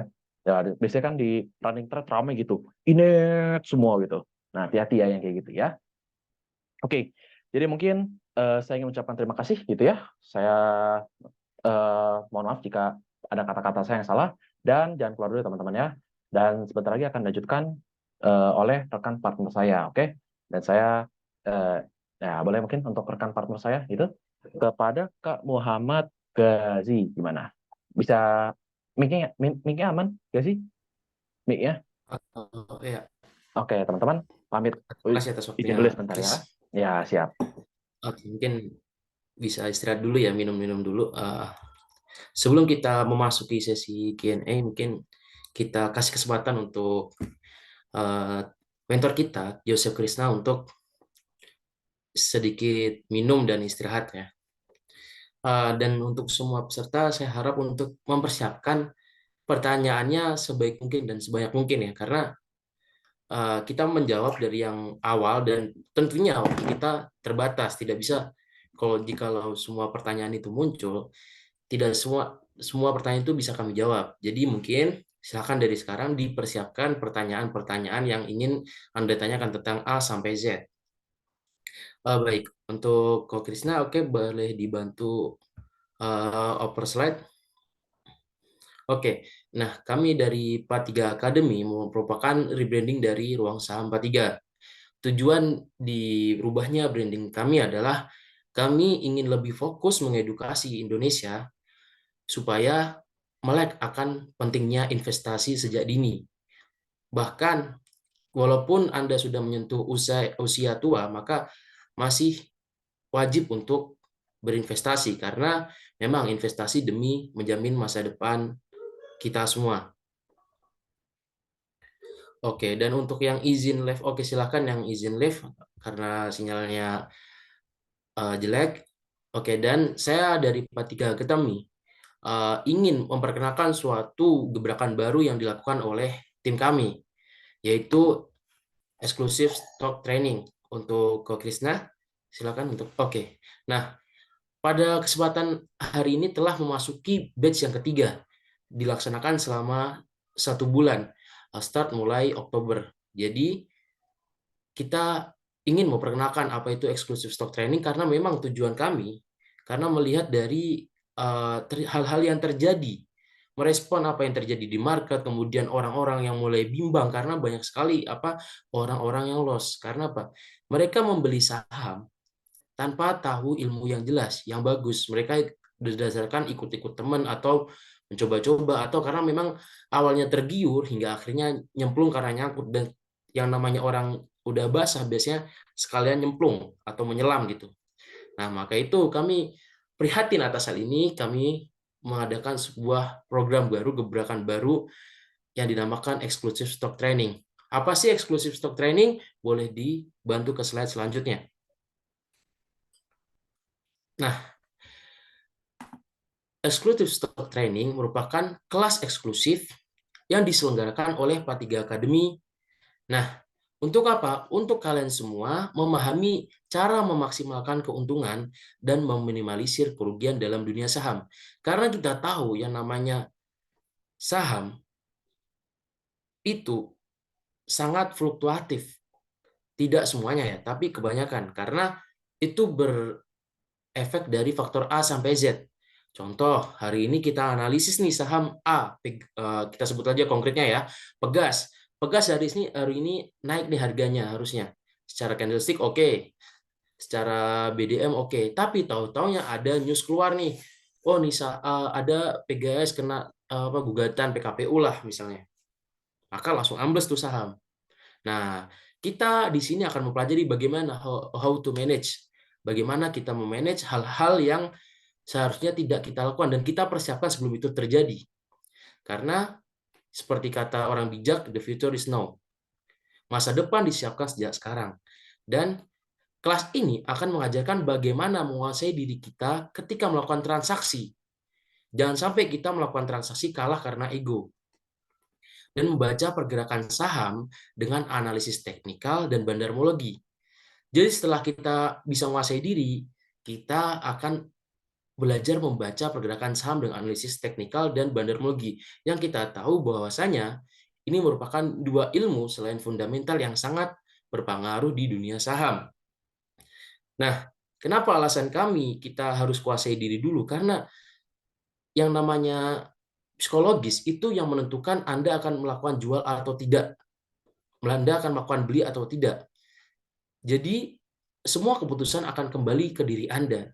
Tanpa Anda menguasai psikologis Anda, maka Anda tidak akan bisa mempraktekkan analisis teknikal dan mempraktekkan bandarmologi. Karena kebanyakan orang hanya belajar setengah-setengah.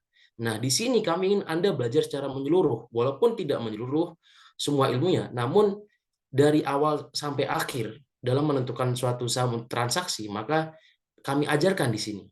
Nah, kemudian yang kami lakukan adalah mengkombinasikan hal-hal tersebut secara jitu Sehingga Anda bisa tahu waktu yang tepat untuk melakukan jual, beli, dan hold, serta membuang hal-hal yang tidak perlu dilakukan secara simpel dan tentunya detail.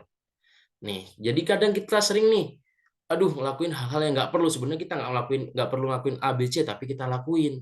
Nah, ini nih yang akan kita bahas. Jadi sebenarnya apa aja sih yang dibutuhin buat analisa saham, itu seringkali nggak diajarin gitu. Lanjut, Krisna boleh dibantu untuk, oke, tujuannya apa? Yang pertama, memaksimalkan keuntungan dan meminimalisir kerugian. Kemudian yang kedua, pintar membaca pergerakan harga saham. Dan yang ketiga adalah mengetahui kapan harus beli, hold, dan jual.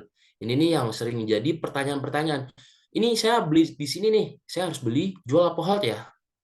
Nah, kemudian kita ajarin di sini tujuannya mengkombinasikan analisis secara jitu. Yang kelima, mengkombinasikan indikator secara tepat.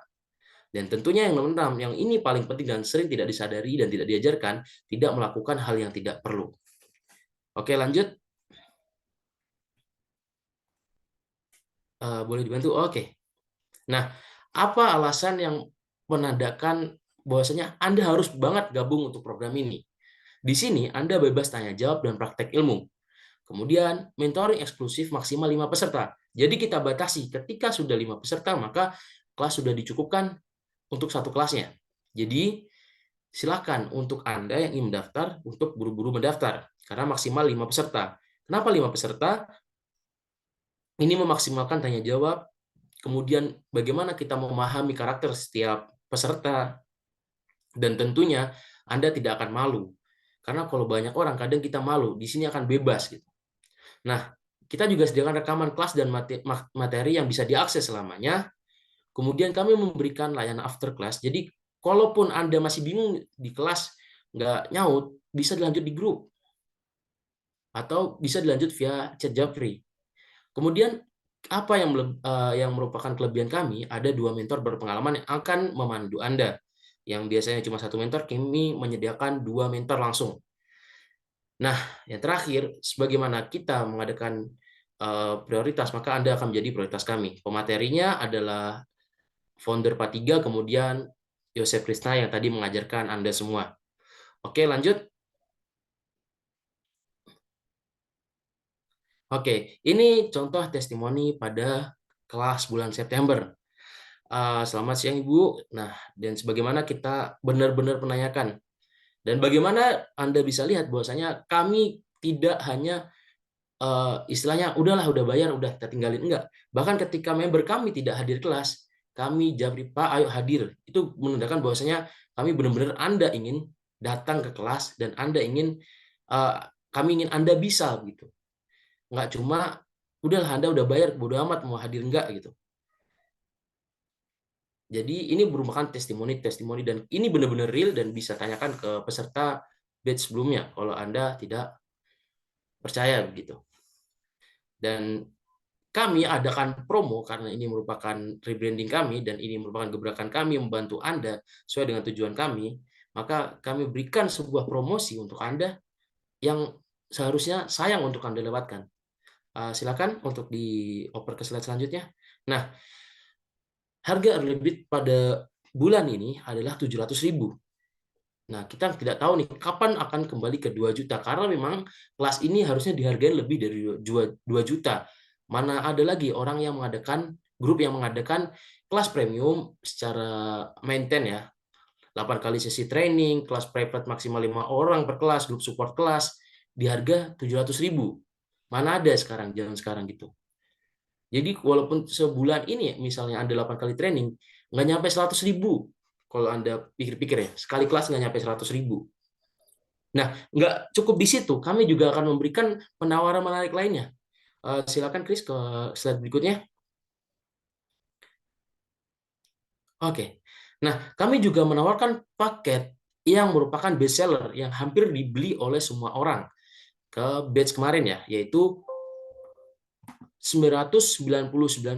Anda sudah mendapatkan eksklusif stock training dengan harga 2 juta tadi plus membership prioritas selama 5 bulan. Seharga berapa? Seharga 999.000. Nah, jika Anda masih ingin kelasnya aja, maka Anda bisa ke harga 700. Tapi ini yang menjadi pilihan favorit adalah 999.000.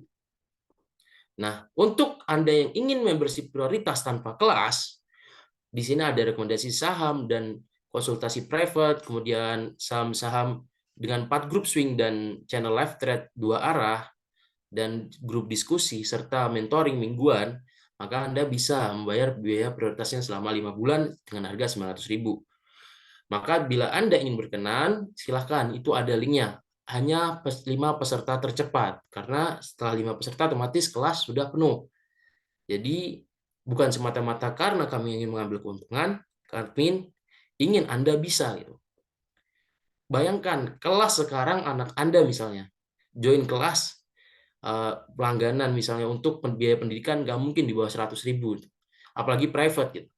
Jadi kita adakan private ini dengan harga yang begitu murah, begitu kita perhatikan Anda semuanya, seharusnya ini merupakan jalan keluar bagi Anda yang ingin belajar lebih bisa gitu, ingin mendapatkan ilmu baru. Bahkan tadi saya mengajarkan sebuah ilmu yang sebelumnya pesertanya tidak tahu gitu. Dia benar-benar nggak tahu. Oh, saya baru tahu ini Pak. Tadi saya butuh praktek dulu baru Bapak saya minta dibetulkan, di mentorin ulang. Karena memang beliau nggak tahu sebenarnya apa sih. Tadi ada masalah bagaimana kita mengatasi bit pasif dan lain sebagainya, dan yang bukan bit-bit asli itu. Bagaimana kita tahu gitu. Nah, itu aja sih dari saya. Mungkin saya kira sudah cukup lah. Jadi ini saya harap ini penjelasan saya jelas dan kita sama-sama clear. Kalaupun ada yang ingin ditanyakan, bisa tanyakan ke customer service kami. Kami online 24 jam, kami siap membantu Anda. Kalaupun ada yang ingin ditanyakan saat sesi kelas ini, maka silahkan nanti bisa dijawab oleh Ko Krisna. Waktu dan tempat saya kembalikan ya pada Ko Krisna. Udah selesai kok? Oke, thank you ya Oke, Gazi ya. thank you. Oke, jadi paling eh ya itu ya. Untuk thank you juga ke Gazi ya. Nah, mungkin sedikit pesan dari saya ya, kalau mau gabung boleh ya teman-teman ya. Nah, ini di atas saya boleh nih. Harga-harganya ada semua ya tuh ya. Oke, jadi sekarang masuk ke sesi Q&A ya teman-teman ya.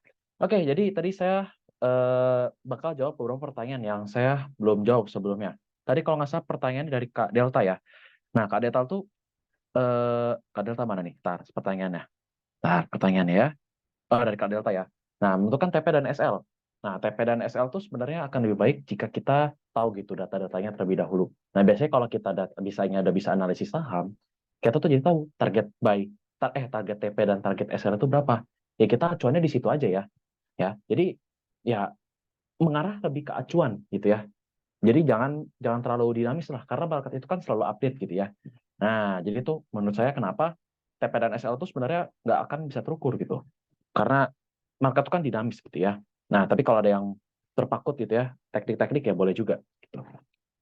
Nah, gimana? Apakah ada pertanyaan lagi, teman-teman? Boleh? Gitu ya. Mungkin saya bakal jawab gitu ya. Oke, pertanyaan saja dari Kak Arif ya. Untuk mengetahui saham akan naik atau berpotensi akan naik dari ratusan saham yang ada, bisa bagi tipsnya, Kak? Tanda tanya. Karena nggak semua saham yang terdaftar di BI diterbangin. Filter apa yang digunakan, Kak? Nah, menarik ya pertanyaannya. Oke, jadi eh, untuk filter saham, biasanya saya mengajarkannya ada banyak metode ya, ada banyak metode. Nah, metode yang paling gampang pada saat ini menurut saya adalah menggunakan DSI gitu ya. Dengan DSI itu gampang. Nah, mungkin ada juga filter alternatif dengan menggunakan Stockbit gitu ya. Nah, Stockbit. Jadi buka aja akun sekuritas Stockbit gitu ya. Nanti nggak usah diisi, nanti juga bisa pakai fiturnya semua. Nah, kalau untuk Stockbit paling saya rekomendasikan yaitu fiturnya high volume breakout dicampur sama big accumulation. Nah, itu biasanya bagus ya kalau untuk di Stockbit ya. Nah, mungkin kalau secara teknikalnya mungkin bisa pakai TradingView juga ya untuk filter-filter sahamnya. Nah, itu bisa dicari sendiri gitu ya. Banyak banget cara filter saham menggunakan TradingView. Nah, bisa aja search di Google, banyak kayak itu informasinya ya. Mungkin kita mau cari yang oversold, mau cari yang garis MA dan garis MA-nya ada 2 garis bersilangan, bisa gitu ya. Jadi banyak ya sebenarnya ya. Nah, cuman kalau yang metode apa yang sekarang saya pakai, saya menggunakan DSI dan menggunakan Stockbit gitu ya. Jadi biasanya saya udah lihat di DSI, saya cek juga gitu di Stockbit, bener nggak validasi datanya. Jangan sampai saya berpacu pada satu data doang. Kita harus cari data-data yang lainnya supaya keputusan kita menjadi kongruen gitu ya. Jadi suatu hal yang bagus gitu ya. Ya, oke, mungkin harusnya menjawab ya dari Kak Arif ya. Oke, lanjut dari pertanyaannya Kak Gandhi ya. Kak Gandhi itu udah ya Kak dijawab sama customer service gitu ya sama admin. Nah, lanjut dari Kak Steven. Bagaimana tahu suatu saham akan naik atau turun ke depan? Ada tanda? Apakah ada tanda? Terima kasih. Nah, pertanyaannya cukup menarik. Biasanya saham itu kan sebenarnya lumayan diatur sama bandar gitu ya. Nah, ini saya bahas menjadi dua sektor dulu ya, yaitu saham yang middle middle sampai ke bawah, jadi third liner sama second liner, sama saham-saham. Nah, untuk pembahasan yang kedua ada di saham blue chip. Nah, biasanya kalau di saham-saham third liner, contoh ya, aduh saya sekali lagi sebut merek terus ya, Widi gitu ya, kayak Widi, Maha, ya gitu ya. Terus mungkin beberapa second liner. Nah, itu biasanya ada tanda turunnya itu mungkin kalau secara bandarmologi itu sudah mulai banyak distribusi oleh bandar-bandar lokal atau enggak mungkin dari bandar-bandar asing. Nah, biasanya kalau untuk di saham-saham third liner itu cenderung kebakar ke bandar-bandar lokal gitu ya. Seperti MG biasanya. Nah, terus paling yang suka narik itu ya ada CP, CC gitu ya. Itu lumayan sering narik juga ya. Nah, mungkin kalau di third liner, kalau di second liner mungkin angkanya udah mulai keluar gitu ya. Kan biasanya kan kalau angka itu baik, biasanya tuh saya besoknya itu naik. Entah dia itu naik 10 poin kayak pasti itu di hari itu pasti ada naik gitu ya. Nah, biasanya itu biasanya diciri khas oleh AK, bandar AK gitu ya, broker-broker AK gitu. Nah, itu biasanya ya. Ya, pokoknya kalau di third liner sama second liner intinya adalah lebih ke bandar-bandar gitu. Nah, tapi kalau di first liner gitu ya, di LQ45 contohnya ya, di saham-saham yang punya keren gitu ya, yang market cap-nya besar. Nah, itu biasanya cenderungnya itu kalau asingnya keluar gitu, bandar-bandar asingnya pada keluar. Nah, jadi kalau misalnya nggak tahu bandar asing itu apa, cara ngedeteksinya gimana, mungkin bisa ada opsi ya, yang opsi pertama bisa join kelas aja, ya terus mungkin opsi kedua itu ya bisa cari-cari di internet atau nggak cari di YouTube gitu ya, banyak banget referensi-referensinya gitu ya. Nah, jadi paling itulah bagaimana ciri khasnya gitu ya, tanda-tandanya. Nah, biasanya kalau naik ya kita balik aja, berarti bandarnya akumulasi atau enggak kalau di RQ45 ya bandar asingnya pada baik. Gitu ya artinya. Harusnya terjawab ya untuk Kak Steven ya. Oke. Nah, jadi gimana? Apakah ada pertanyaan lagi teman-teman? Nah, jangan lupa ya teman-teman ya, gabung ya. Nah, untuk 5 orang tercepat gitu, karena cuma buka satu batch doang. Oke, apakah ada pertanyaan? Itu boleh langsung di chat aja di kolom komentar gitu ya. Chat di kolom komentar, ya kita santai aja. Kita forum lah kita anggapnya. Ya paling satu sampai dua pertanyaan lagi lah sebelum kita menutup kelas ini. Dan nanti akan dibagikan eh, link sertifikatnya ya. Oke, satu sampai dua pertanyaan lagi mungkin boleh? Oke, nah tadi kalau nggak salah ada yang ramai itu ada Kak Johari itu ya, mungkin dari Kak Ratna gitu ya. Nah, yuk siapa yuk?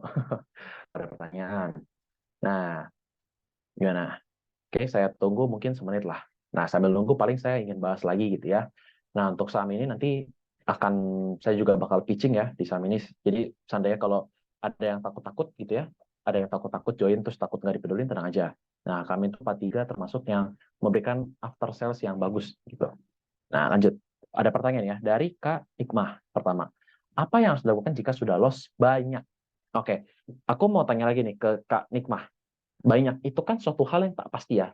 Aku bisa aja bilang 10% itu banyak. Nah, kalau menurut Kak Nikmah itu banyak itu berapa persen angkanya? Bukan bukan duit ya, tapi persenan gitu. Boleh tahu nggak? Nah, sambil nunggu dibalas, aku balas dulu dari Kak Arif gitu ya. Untuk mengetahui false bid Kak, maksudnya fake bid. Oke. Jadi, fake bid itu banyak ciri khasnya gitu ya. Nah, pokoknya gini, saya kasih tahu ya. Satu tips yang lumayan berharga nih.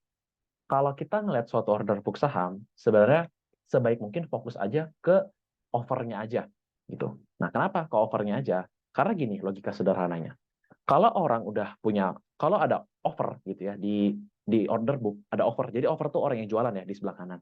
Berarti kan di situ ada suatu barang yang ada orang itu udah beli gitu ya. Ada orang yang udah beli. Kalau orang udah beli, pasti kan tujuannya dijual. Berarti kalau ada banyak orang yang mau jual, ada nggak sih kayak pertanyaan, kenapa nih orang pasang barang kayak gini ya? Apakah mungkin ada perencanaan kah kayak bakal digoreng lagi, bakal ditahan? Gitu ya. Itu balik lagi. Banyak banget metode-metodenya gitu. Nah, biasanya tapi sederhananya bisa lah kita lihat di order book di bagian offernya aja. Karena kalau bid itu kan bisa kita cabut, gitu ya. Kan bisa aja nggak kejadian transaksinya. Makanya kan kalau dulu di saham-saham yang legend, contohnya saham-saham pras gitu ya. Dulu kalau yang main zaman COVID harusnya tahu saham ini, saham scalping sejuta umat, saham-saham pras. Dia itu rapi banget, bidnya 50.000, 50.000, 50.000, 50.000, tahu-tahu detik-detik nggak tahu detik-detik asal, tahu-tahu dicabut semua, bidnya sisa ratusan doang. Nah, gitu ya. Fokus aja ke offernya gitu. Kalau seandainya emang kelihatannya udah retail udah banyak beli, ya pasti niscayanya sahamnya turun seperti itu. Nah, saya bakal lanjut ya dari Kak Dikma. Contohnya yang lebih dari 25%. Gimana sih cara menyikapinya? Oke, pertama kita harus tahu dulu saham kita itu sektor rotation nggak gitu. Nah, kita identifikasi juga. Maksudnya apa sih sektor rotation itu? Jadi kayak gini contohnya. Contohnya kakak beli saham kayak BBCA. Amit-amit BBCA turun 25%. Kalau pas COVID kan kejadian. Nah, kita tahu, contoh si BCA ini kan dia punya fundamental yang bagus, yaitu ya saham top nomor satu gitu ya. Kita harus identifikasi saham-sahamnya gitu ya. Jangan sampai ya kita tahu-tahu berharapnya kegorengan gitu. Nah, kalau seandainya sekarang case-nya digorengan gitu, case-nya digorengan. Ya kalau digorengan sebenarnya kalau udah lebih dari 25%, lihat bandar gitu ya. Kita pertolongan terakhir kita adalah di Bandar Mologi gitu. Nah, Bandar Mologi kita cek barangnya itu cukup gak sih? Banyak gak sih? Dia masih banyak gak? Kalau barang dia itu masih banyak, jadi misalnya saham ini harganya ATH gitu ya. Pas ATH barangnya contohnya dia punya 100.000 lot. Terus pas turun, dia punya 150.000 lot. Kan jadi tanda tanya ya, tanda tanya besar. Kenapa pas harganya tinggi dia nggak jual? Tapi kenapa malah pas harganya turun sedikit dia beli lagi? Gitu. Nah itu ya paling tips saya kayak gitu. Kalau seandainya emang udah nggak ada data-data, kalau udah nggak ada data-data penunjang, dicabut gitu ya. Kita jual aja sahamnya. Gitu. Buat apa di hold? Ibaratnya kayak kita eh, biarin inilah koreng gitu ya. Kan koreng kan sakit ya kalau nggak diobatin ya. Nah kalau kita cut loss berarti kan kita mencoba mengobati sebenarnya. Mungkin dengan duit itu kita beli saham lain gitu, mengobati gitu ya. Nah, gitu. Mungkin itu sih sedikit masukan aku ya dari Kak Alim, dari Kak Nikmah ya, gitu ya menurut aku ya. Oke, fake bid. Fake bid ya ya paling kalau yang kelihatannya rata, nggak rasional itu biasanya fake lah gitu. Tapi kita lihat juga historisnya. Jangan kita cuma ngelihat sehari doang. Kita perlu hari-hari sebelumnya. Kira-kira nih saham tuh sebenarnya pernah kayak gini nggak sih? Kayak gitu. Penting ya untuk fake bid. Nah, lanjut dari Kalim, apakah harus SL tetap dengan keyakinan bakal naik? Harusnya dengan trading plan gitu ya yang paling bijak ya. Kita nggak boleh berharap kayak gitu. Nah, kalau kita masuknya karena emang trading plan-nya stop loss-nya di harga sekian, ya kita cabut aja kalau sudah mencapai harga sekian gitu ya. Nah, gitu. Contohnya saya tadi ada scalping. Nah, tapi scalpingnya ya kena SL plus sih. Ya sesuai trading plan gitu ya. Lanjut dari Kak Delta. Cara bagaimana mengatasi mindset yang salah dalam trading maupun berinvestasi dan juga mengatasi mental yang breakdown karena mengalami loss yang lebih besar dari perkiraan hingga mengalami depresi. Satu jawabannya yaitu ganti profil resiko gitu ya. Karena gini, saya bakal jelasin sedikit tentang ini. Jujur, saya pernah di fase yang dimana jatuhnya itu sampai ancur-ancuran gitu. Ketika saya pas zaman COVID itu udah meraih pundi-pundi, ya maksudnya ratusan lah ya. Ya ratusan, bukan ratusan ribu, awas ya ratusan ribu ya. Maksudnya ada ratusan gitu. Tahu-tahu sekejap hilang aja gitu dalam waktu 3 bulan. Bahkan pernah di satu saham saya trade itu langsung dalam waktu hitungan detik loss-nya sampai sekitar 8 sampai 11 juta kayak gitu. Bagaimana cara menyikapinya? Pertanyaannya. Nah, mungkin sederhananya dari saya adalah pertama kita sebagai manusia harus bisa menerima gitu. Harus bisa menerima dahulu. Karena pada dasarnya gini ya, pada dasarnya ada suatu filsafat yang mengatakan seperti ini. Cintailah dirimu sendiri, baru kau bisa mencintai orang lain. Nah, maksudnya ya kita terima dulu ke diri kita. Kita sayangi dulu diri kita gitu ya.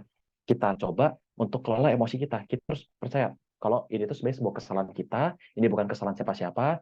Ya, ke depannya saya harus bisa jadi orang yang lebih baik gitu dalam menganalisa atau mengambil sebuah keputusan. Seperti itu ya. Nah, mungkin itu sih sedikit tipsnya gitu ya. Nah, terus mungkin kalau udah berpikir seperti itu nanti juga akan ada kok beberapa hal-hal baik gitu ya. Mungkin intinya kalau kita bisa menerima loss kita gitu ya. Kalau kita bisa menerima loss kita. Nah, itu baru ya. biasanya akan ada hal-hal baik yang mulai bermunculan kalau kita sudah bisa mulai menerima. Nah, kadang yang depresi itu kan nggak terima gitu. Aduh, kenapa sih gua loss gitu? Harusnya duitnya ini buat buat makan besok gitu. Aduh, ini gimana nih loss nih? Aduh, depresi terus sakit. Nah, padahal kan depresi itu juga nggak bagus ya. Dia depresi kan tujuannya kan nggak benar ya, konotasinya negatif. Nah, gitu. Jadi paling gitu ya untuk Kak Delta ya. Seharusnya menjawab. Terima kasih Kak Delta ya. Gitu. Lanjut, mungkin ada pertanyaan nih dari Kaluminto. Dari di mana bisa mendapatkan lihat chart RRG, Relative Rotation Graphic, saham atau sektoral? Ada beberapa cara-caranya. Kalau mau cara gratisan, bisa pakai yang namanya Neo BDM. Nah, di Neo BDM itu bikin aja pakai email gratis, pakai email kakak, nanti akan dapat free selama 1 minggu. Itu kita bisa lihat sektor rotation chart, oke? Website itu namanya Neo BDM. Nah, tapi kalau seandainya sudah bergabung di P3, mungkin itu juga saya akan sediakan gitu. Nah, tentang sektor rotation chart, kayak gitu. URL-nya, itu aja ketik di Google Neo BDM, nanti akan ada, gitu ya. Nah, terus paling misalnya ada yang mau minta nih sektor rotation chart nih sekarang ya. Nah, sektor rotation chart. Sebentar. Aduh, bentar. Bentar, ini ya. Sektor rotation chart. Saya coba ya. Jadi saya pakai bot gitu. Bentar. Bentar. Nah, ini saya ketik ya, sebentar ya. Nah, sebentar ya, teman-teman ya. Bisa nggak nih? Oke, ini saya copy. Ini saya download dulu gambarnya ya. Oh, nggak bisa. Bentar. Saya screenshot dulu ya. Nah, ini contoh sektor rotation chart. Ini kalau kita menggunakan bot ya. Bot yang namanya Wisdom and Invest. Nah, ini sektor rotation chart yang lagi upload saya. Bentar. Ini yang sedang terjadi di sekarang ini. Oke, tunggu aja sebentar ya. Oke, jadi paling pertanyaan terakhir ya dari Kak Gandhi ya. Apa nih? Bukan pertanyaan, statement ya. Yang loss tetap semangat, masih ada hari esok. Untuk tetap loss akhirnya bangkrut. Nggak gitu. Coba kita balik mindset-nya gitu ya. Ya, masih ada hari besok untuk mencari sebuah peluang untuk cuan gitu ya. Gitu. Ya, semoga besok kita tetap cuan, dan cuan gitu. Nah, loss sekali itu nggak apa-apa ya. Saya nggak bisa, saya jujur, saya nggak mau munafik gitu ya. Kalau kita trading harus cuan, kata saya bodoh aja yang ngomong kayak gitu. Kalau trading pasti ada aja loss-nya ya. Jadi kalau kita mau berpikir trading 100% profit, berarti Anda lebih jago daripada orang yang udah tua-tua ya, yang udah berpengalaman di saham hampir lebih dari 50 tahun gitu. Nah, win rate mereka aja nggak 100%. Win rate mereka aja cuma paling 70-80%, apalagi kita gitu ya, yang mungkin jatuhnya masih baru gitu, belum ada 10 tahun gitu. Nah, belum terlalu banyak berpartisipasi uh, dalam saham gitu ya. Oke, seperti itu. Iya, benar-benar. Oke. Kak, itu kalau nggak sampai 5 orang kelas tetap jalan, yes, harusnya tetap jalan ya. Oke, ada yang lifetime free atau yang murah? Yang free aja nanti gini, bisa aja daftar dengan 1 email, nanti bisa dapat akses 1 minggu gitu. Nah, yang lifetime juga ada harusnya ya. Oke, karena sudah jam 9, jadi paling saya ingin mengucapkan terima kasih. Mungkin untuk dulu admin boleh share dulu link absensinya untuk admin, boleh? Link absensi. Nah, soalnya udah selesai nih. Bentar. Mungkin di sini ada yang nunggu-nunggu link sertifikat ya. Sabar. Nah, oke, jadi itu ya untuk link absen ya. Oke, teman-teman. Jadi mungkin sekian untuk hari ini. Saya mengucapkan terima kasih sebanyak-banyaknya. Saya mohon maaf jika banyak kata-kata yang salah ya dari saya ya. Mungkin kalau misalnya takutnya menyinggung atau menyakiti perasaan untuk kakak-kakak sendiri. Ya, saya mohon maaf sebesar-besarnya. Ingat, saya juga masih manusia. Saya juga pasti masih bisa salah. Manusia nggak ada yang sempurna gitu. Dan tapi saya juga harus belajar bagaimana supaya belajar menjadi manusia yang bisa lebih baik daripada hari sebelumnya gitu ya. Ingat ya, kalau kita mau beli saham, kita harus tahu barang apa yang kita beli dan kita harus tahu trading plan-nya gimana. Oke? Nah, itu ya. Terima kasih ilmunya ya. Ini di record ya, di record ya. Terus nanti ini juga ya, kalau yang mau bergabung di kelas nih, jangan lupa bisa juga gabung ya. Ya, saya cuma ngasih ya rekomendasi aja kayak gitu ya. Semua jatuh ke pilihan tangan dan ke pilihan kakak-kakak semua. Ya, kalau mau join silahkan ya. Oke, selamat berjumpa, selamat malam. Semoga besok kita cuan, semoga besok masih diberikan kesehatan oleh Tuhan Yang Maha Esa. Saya mengucapkan terima kasih dan sampai jumpa teman-teman ya. Oke, terima kasih semuanya. Bye-bye. Terima kasih. Ya, dari saya bacain ya. Dari Kak Ratna, terima kasih. Dari Kak Nikmah, terima kasih gitu ya. Lalu dari Kak 146 gitu ya. Oke. Waduh, dari Kak 146. Saya pernah loss 80% guys. Sekarang masih ada yang nyangkut. Tapi udah mendingan berkat bimbingan mentor. Soalnya awal masih pakai saham, pakai filikmologi. Oke, dari Kak Aditya, siap. Makasih Kak ilmunya, siap. Terima kasih ya. Oke. Toh, ya. Thank you Kak Chris. Siap Kak. Oke, aman. Aman. Oke.